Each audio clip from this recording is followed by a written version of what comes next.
tipsnya untuk cepat lunasin KPR? Sobat Cuan nih mungkin udah nggak sabaran nih sama jawaban ini. Ya, tipsnya adalah intinya kita harus mulai investasi sedini mungkin. Jadi sebenarnya nih kalau kita mau bisa beli rumah secara cash atau mungkin kalaupun harus KPR, tenornya jangan terlalu panjang. Kita tuh udah harus mempersiapkan dari jauh-jauh hari. Nah biasanya nih kalau orang-orang yang sudah mendekati mau nikah gitu ya, itu udah harus mulai mempersiapkan tuh. Cari-cari rumahnya kira-kira di mana, berapa biayanya, udah mulai mencicil. Karena kan kalau KPR juga kan lama kan, ada yang 10 tahun, 15 tahun, bahkan ada yang 25 tahun gitu ya.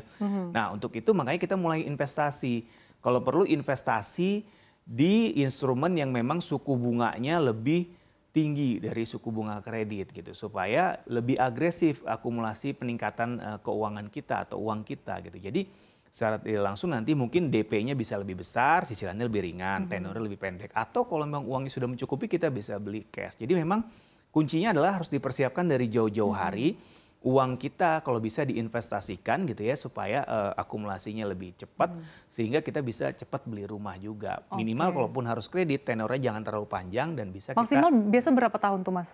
Biasanya sekarang ada yang 25 tahun, ada yang 30 tahun mungkin ya tergantung banknya gitu ya. Kalau yang lebih cepat ada 10 tahun gitu ya.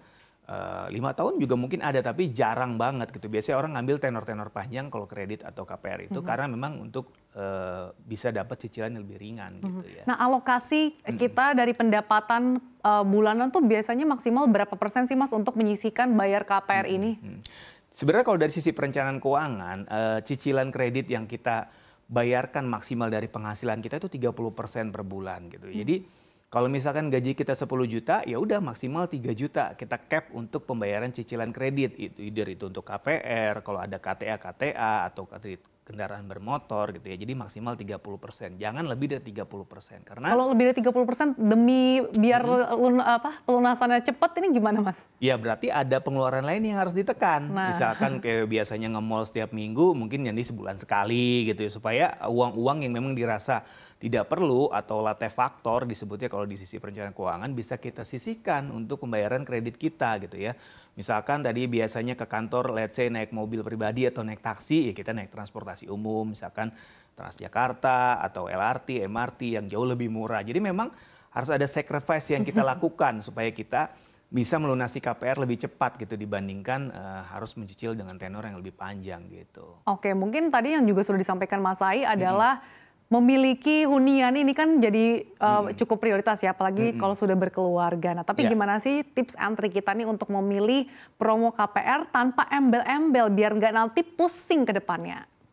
Jadi sebenarnya kalau kita mau mengajukan rumah atau membeli rumah secara KPR, yang pertama yang tentu kita harus cari dulu rumahnya gitu ya, lokasinya di mana gitu ya. Setelah itu baru kita cari banknya. Nah, di penentuan bank yang bisa memberikan KPR inilah kita harus benar-benar detail gitu ya. Kira-kira plafon kredit yang diberikan berapa? Apakah let's say 70% dari total harga rumah atau ke 90% atau berapa persen? Itu biasanya setiap bank akan berbeda-beda. Nanti kaitannya juga dengan DP gitu ya. Kalau misalkan yang dibiayai 70% ya DP-nya harus 30%.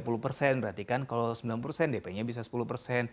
Bahkan mungkin untuk situasi tertentu ada bank-bank yang bisa tanpa DP, biasanya promonya tanpa DP tapi ada biaya-biaya lainnya. Nah, biaya-biaya lainnya inilah yang mungkin harus dipertimbangkan juga gitu ya. Biasanya ada biaya provisi, biaya administrasi, biaya asuransi, tadi anuitas dan lain sebagainya. Itu juga harus kita hitung kira-kira berapa nilainya. Apakah jauh lebih besar atau jauh lebih ringan gitu dibandingkan bank yang lain. Jadi memang harus kita hitung seluruh biayanya, baru nanti kita lihat ya cicilannya berapa. Nah dari situ kan kita tinggal cocokkan dengan kemampuan pembayaran kita gitu ya. Semakin pendek tenor yang kita ambil akan semakin bagus gitu. Tapi semakin panjang tenor yang kita ambil berarti semakin besar uang yang harus kita keluarkan. Itu yang harus kita perhatikan. Yang selanjutnya yang ketiga, kita harus mulai berinvestasi Sasa. Jadi karena biasanya memang umumnya masyarakat itu kan penghasilannya cenderung apalagi Gen Z dan milenial itu kan belum terlalu besar ya, paling UMR atau mungkin di atas UMR sedikit gitu. Jadi untuk mengejar pelunasan dipercepat atau beli rumah secara cash itu kita harus investasi memang dari jauh-jauh hari ke instrumen yang harusnya lebih agresif, terutama yang bisa mengalahkan angka suku bunga kredit ini supaya kita bisa dapat uang lebih untuk melunasi KPR ini gitu atau melunasi utang kredit pemilikan rumah kita. Biasanya untuk bank-bank tertentu tuh ada yang membuka kesempatan untuk misalkan pelunasan dipercepat tapi sebagian dulu, misalkan pokok hutangnya dulu bisa juga, atau bunganya dulu itu bisa Ada gitu kan. beberapa opsi gitu ya? Ada beberapa opsi. Yang penting adalah kita makanya tanya sejelas-jelasnya sebelum kita mengambil KPR. Biasanya juga ada keringanan-keringanan yang bisa diberikan, misalkan keringanan bunga, keringanan cicilan, program restruk tadi gitu ya. Jadi sebenarnya banyak opsi yang bisa kita ajukan tergantung dari situasi dan kondisi keuangan kita dan juga ketentuan dari perbankannya juga gitu. Oke, tapi kesalahan apa sih yang paling banyak ditemui nih ketika orang mengambil KPR? Ya, biasanya orang-orang yang banyak ditemui ya kalau untuk mengambil KPR memaksakan ya pertama. Jadi misalkan gini, kemampuannya dia mencicil 3 juta gitu ya.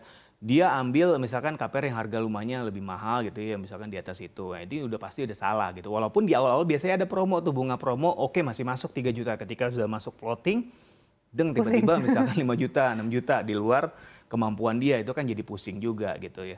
Yang kedua, ketika misalkan sudah mengambil KPR, dia ngambil hutang lainnya.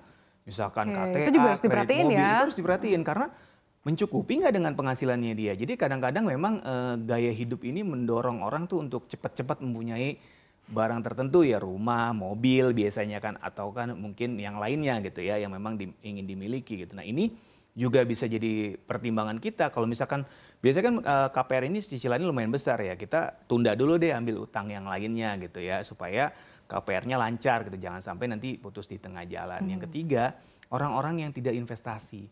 Karena KPR ini adalah perjuangan jangka panjang kalau untuk pejuang-pejuang KPR ini ya. 10 tahun, 15 tahun, 25 tahun, 30 tahun gitu ya. Itu sangat panjang loh waktu itu. Mungkin setengah dari hidup kita tuh habis untuk bayar KPR gitu ya. Nah ini makanya investasi itu penting dan sedini mungkin supaya kita bisa melunasi KPR kita lebih cepat. Syukur-syukur kalau misalkan dananya cukup kita nggak perlu ambil KPR tapi bisa beli rumah secara cash gitu.